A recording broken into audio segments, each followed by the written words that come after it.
Hello, folks. This is Ruth Meed in another edition of my Homeschooling 101 series. Sorry, it's been a couple of days.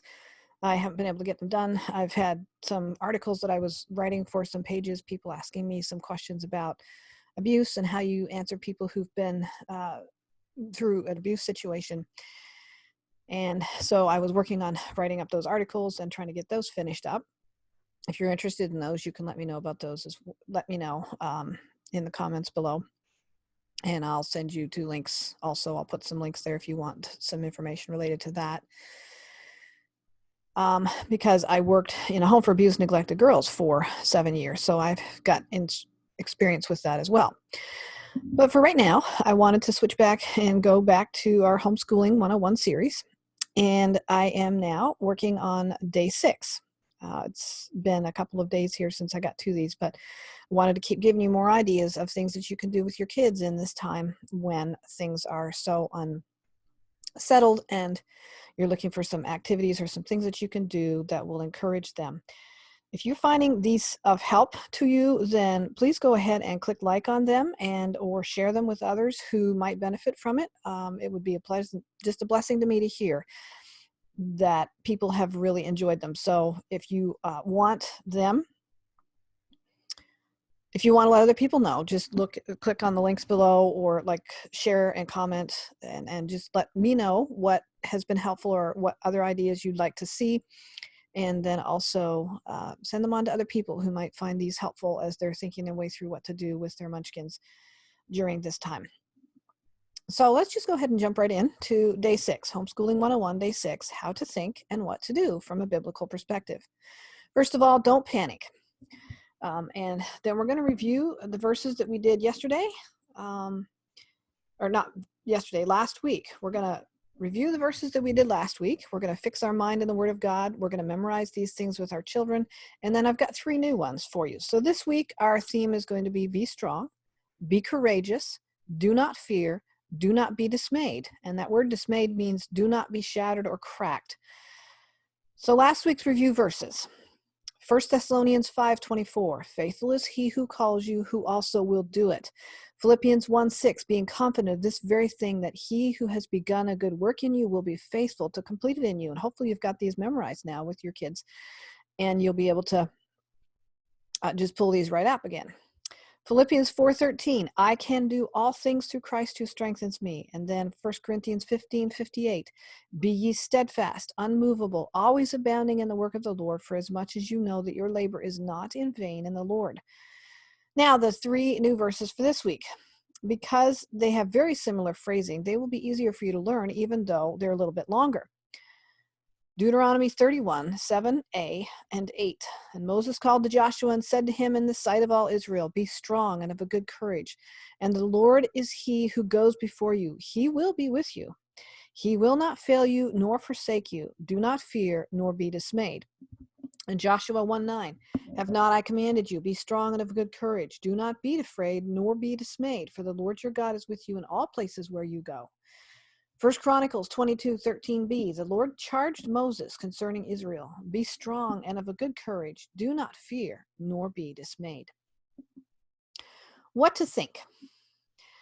I'm not going to jump into curriculum yet because you need to get to know your kids and they need to get to know themselves and how they learn before you jump into curriculum. Once you have an idea of what your children are gifted in and how they learn, it will help you make much more wise decisions as to the curriculum you pick for them and how you teach them and how they learn. Their frustration will be greatly reduced and you will be directing them in a way they should go, so that when they are old, they will not depart from it, but will walk with the Lord and serve him. Let's review what we discussed so far in days 1 through 5. First, you're starting a new week and you've taken the weekend off, likely for church, etc. So guess what? Just automatically assume you need to gently, perhaps with fun, reestablish the routine with yourself and for your children. Make sure they know where things go and clean up after themselves when they're done with an activity. And just the other routines for the day, getting up, getting dressed, getting your meals, all of those things. Just get back into that routine again. It will help you and it will help them, especially during these stressful days. Getting these habits established at the beginning of the day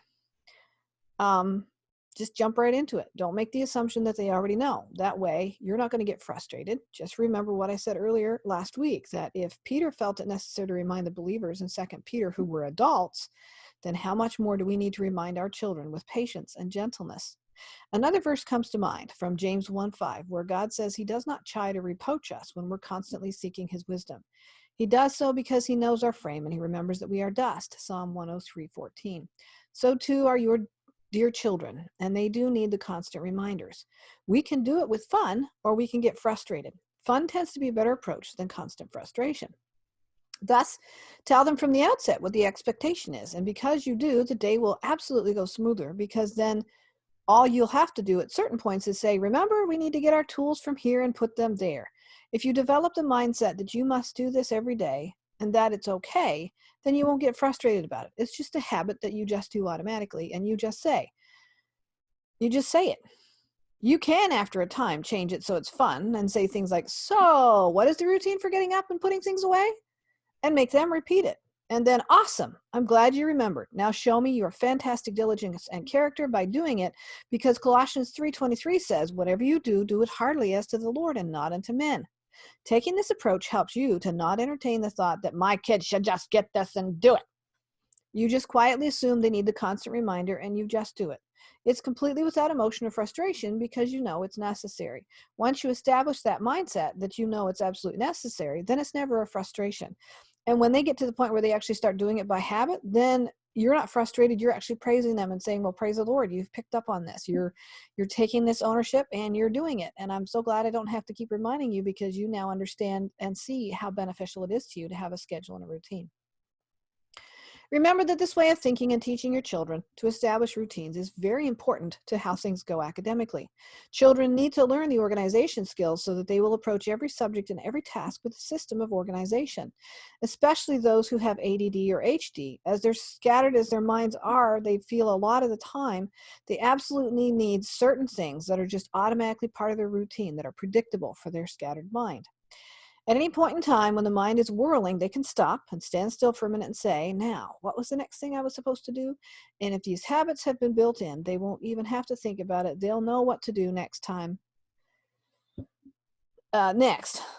This does take time to develop, though, so just keep quietly saying, remember, pencils go here, markers go here, coloring books go here, and toys go here. Sometimes I would sing it to my kids. Sometimes I would whisper it. Sometimes I would say, okay, outside voice. Other times saying the same phrase, just with the different intonations, to add fun into the developing of the routine. So just to get a quick reminder, even we adults need the reminders. That's what 1 Peter told us yesterday. At least 10 minutes before you want to get to be done with an activity, maybe 15, depending on the age of your littles, you need to start talking about the cleanup process and then have fun walking them through it. Folks, you do need to have some fun with this every single day after every single class for every one of these 30 days. By the end of it, if you need to have them saying things like, you want to have them saying things like, Mom, Dad, I know. Your response can be awesome. You're a fantastic little assistant. I greatly appreciate your help and effort and desire to get organized. And I know I've seen some things on Facebook and other places where people are saying, call your children your coworkers instead of just your children anymore, and have fun with it that way. And the kids laugh about it and they think it's kind of fun too. And it just develops a fun little activity into it.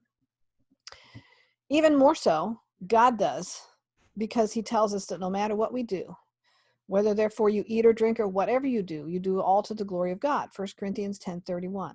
And that includes cleaning and organizing and keeping things neat. So now that you have things organized and in a basic routine, have you also taken the time to do a few little things with the reading books that you have to determine what basic levels your children are on, and or math activities and what level they're on? Refer back to what I mentioned on day 1 as a simple guideline.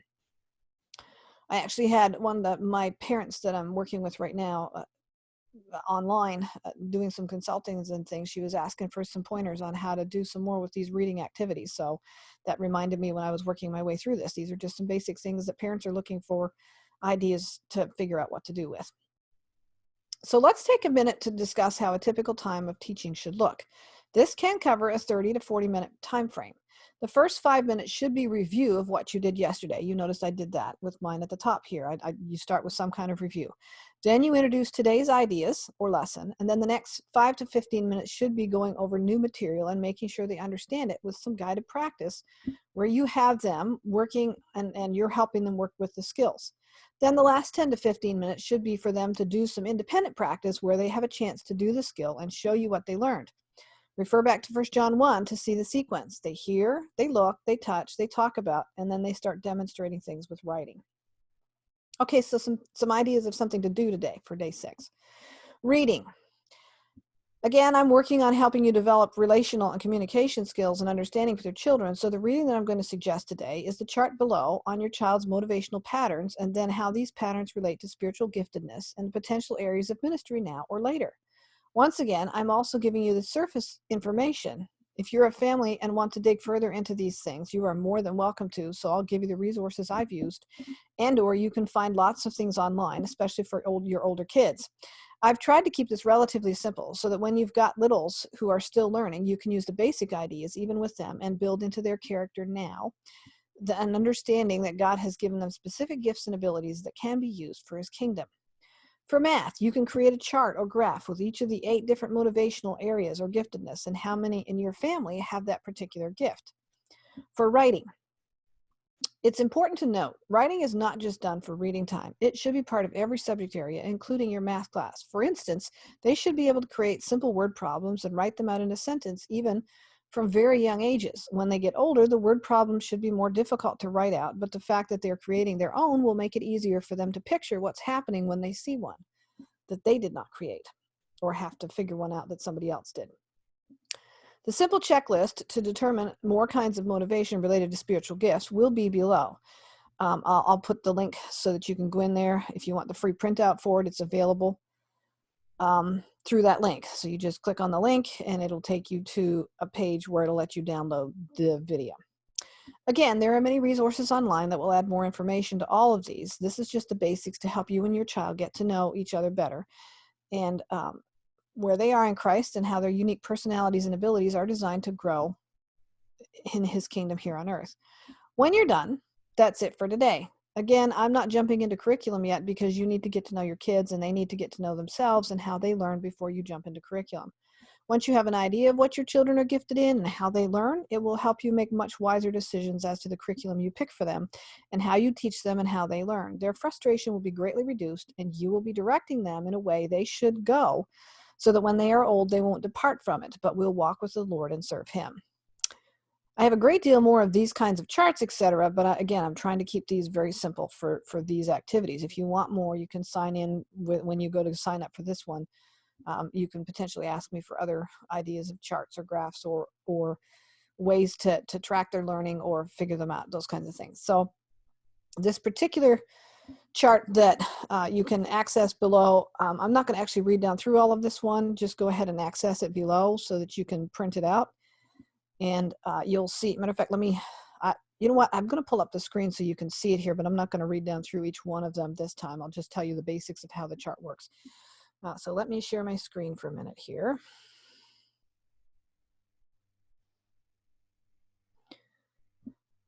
And then if you want the printout for it, you can go and get it very easily. So this is just a really helpful chart. Now, what I've done with it is I've taken the time to think my way through it from a biblical perspective. So I've got verses that link to why I would ask these kind of questions or why you're figuring these things out with your children.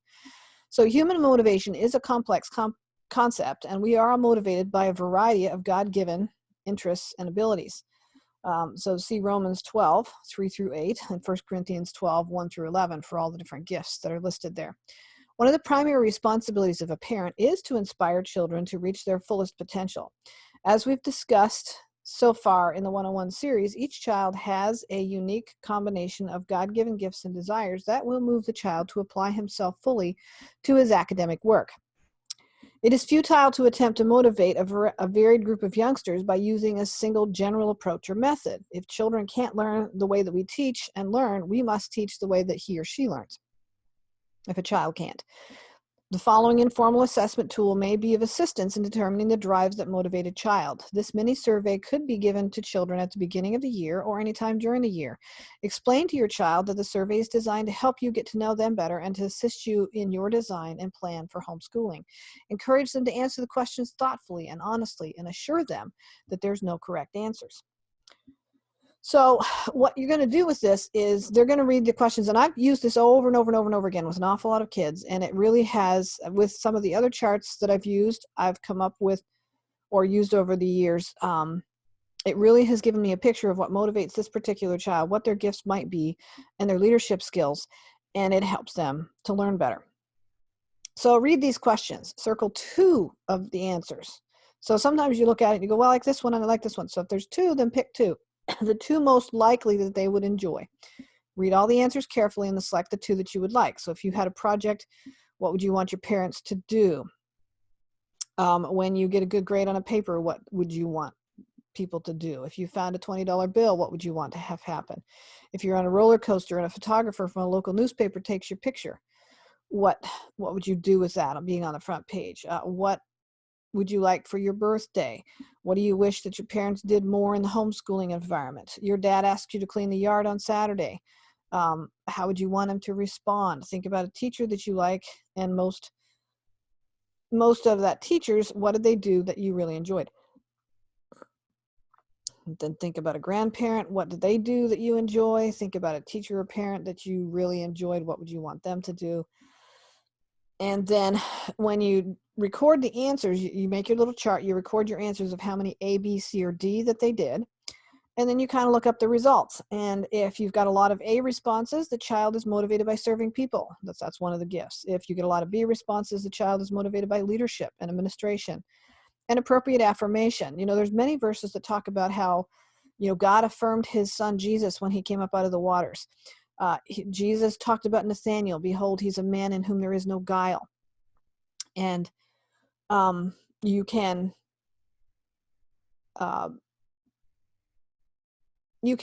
okay to affirm your children. As a matter of fact, you should, because Jesus did. So that's one of the ways that you can build your children up, is by affirming the character qualities that you see in them that are godly and biblical. And so I've put lots of references in here. I didn't take the time to read all of them, but you're welcome to read down through these as when you download these to use them. If there's lots of C results, the child is motivated by rewards. And again, with this one, I always reference the fact that God's the one who introduced the reward system by telling us that depending on how we serve him and the things that we do, we will get crowns. And you can do that crowns project. I mentioned that last week, I believe, in one of the sessions. Doing that crowns project and finding all the ways in the Bible that God says, if you do this and this, then you're rewarded with this. Or you look at Deuteronomy 6 or Deuteronomy 20, and you'll see different ways where God says, if you do this, this, and this, then I will give you this, this, and this. So reward systems are legitimate with children. It's a biblical concept. The difference between that and bribery, again, I mentioned this before, but I'm going to say it again, is bribery gets you to do something that's wrong. Rewards are legitimate things that you earn for things that you've done right. And it's a biblical concept. So it's okay to have children motivated by being rewarded. And then if you have a lot of D responses, the child is motivated by serving people with leadership, and again, the appropriate affirmation. So different things, but this gives you some ideas. I actually have, like I said, other charts where I've got lists of hundreds of ideas that you could possibly get for what motivates a child or how they learn or grow. And you can click on this link and send me a note, or you can put a post below and say, hey, I want more information about that. Or some of your other charts, and I'll respond to you that way as well. So again, this is, if this is helpful to you, if you find it of use, make comments below, tell me what you like, tell me what you don't like, share it with other people, and just let people know if this is of value to you, or if you think of somebody else who could really benefit from thinking through things from a biblical perspective on what to do in these days. This is for them as well. So please get the word out, and thank you so much for your time. And I wish you a blessed day in the Lord.